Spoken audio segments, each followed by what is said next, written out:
World war 3 start అయ్యేలా ఉంటే ఈ రెండు దేశాల వల్లే అయ్యే ఛాన్స్ ఉంది. ఆ టూ కంట్రీసే ఇరాన్ అండ్ ఇజ్రాయెల్. ఈ టూ కంట్రీస్ చాలా అగ్రెసివ్. ఈ టూ కంట్రీస్ మధ్య పీస్ కి స్పేసే లేదు. అందువల్లే జూన్ 13th వార్ స్టార్ట్ అయింది.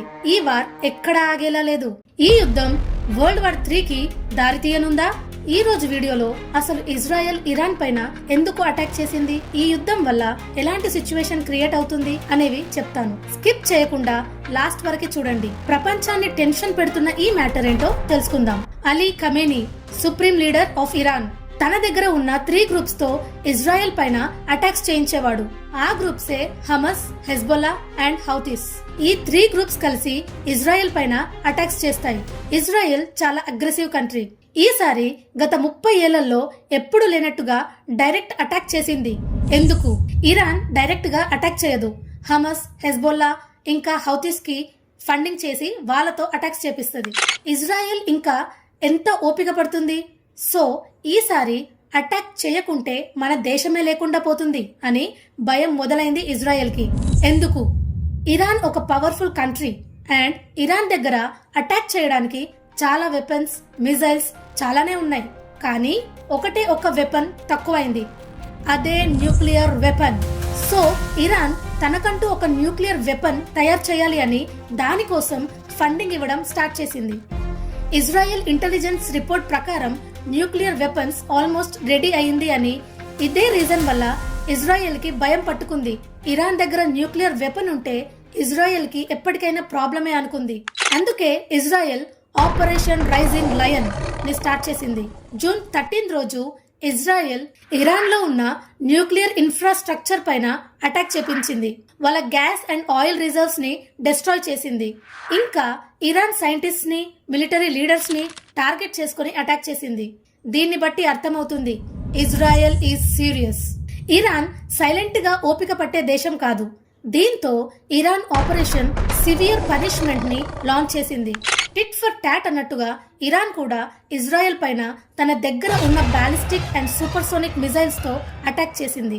Tel Aviv and Jerusalem places ని టార్గెట్ చేసుకుని కౌంటర్ అటాక్ చేసింది. ఇజ్రాయెల్ దగ్గర ఉన్న ఐరన్ డోమ్ అన్ని మిజైల్స్ ని ఇంటర్సెప్ట్ చేయలేకపోవడంతో ఇజ్రాయెల్ లో కూడా డిస్ట్రక్షన్ జరిగింది. ఈ యుద్ధంలో పైచేయి ఇజ్రాయెల్ దే ఉంది. ఎందుకు? యుఎస్ఏకి ఇజ్రాయెల్ ఒక మంచి మిత్ర దేశం.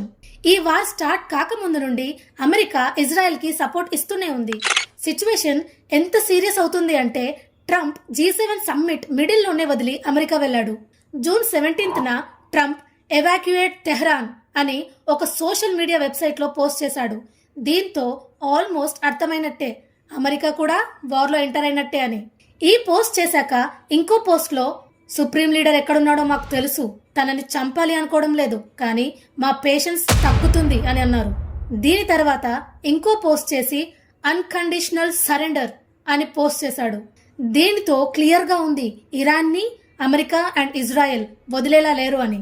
సిచ్యువేషన్ తన సైడ్ లేదు అని తెలిసినా కూడా ఇరాన్ తగ్గేదే లేదు అని న్యూక్లియర్ రీసెర్చ్ ఆపడానికి ఒప్పుకోవడం లేదు.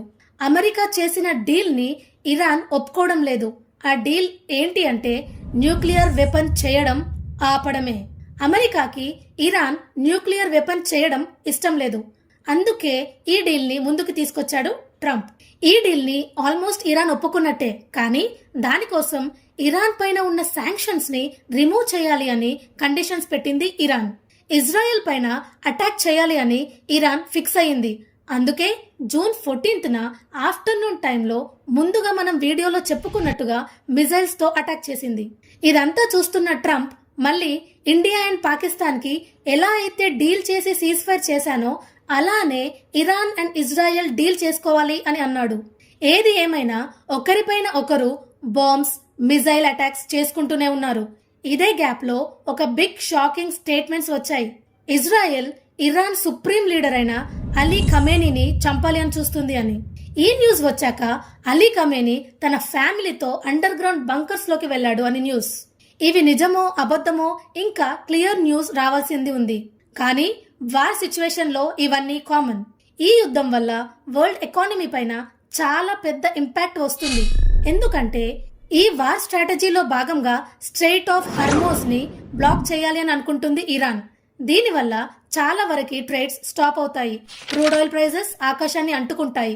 ఇన్ఫ్లేషన్ ఒక రేంజ్ లో పెరుగుతుంది. ప్రతి వస్తువు రేట్ అనేది పెరుగుతుంది. వాళ్ళు కొట్టుకున్న ఈ వార్ వల్ల ఇండియాకి కూడా ఎకనామికల్ ఇష్యూస్ వస్తాయి.